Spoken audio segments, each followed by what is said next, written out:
wag na wag niyong titignan ang problema ninyo. Ulitin ko lang, idols. Wag na wag niyong titignan ang problema ninyo na para bang iniwan kayo ng Diyos.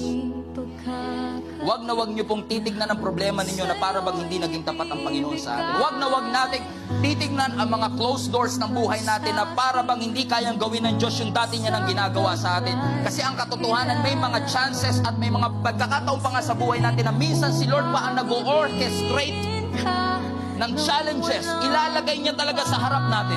May mga obstacles and opposition sa buhay natin. Kasi kapag nalampasan natin ang lahat ng mga bagay na ito, new season, new place, and new destiny that God has prepared for all of us. Kasi minsan sa buhay natin, mas gusto pa natin yung sitwasyon natin ngayon kesa sa solusyon ng Diyos. Fight for your family's future. Fight for your parents' future.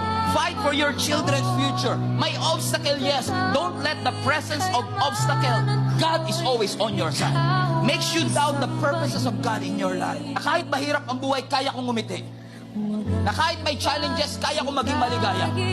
So just keep on moving forward and keep on walking, because pushing forward is a testimony that God can sustain you and God can bring you out.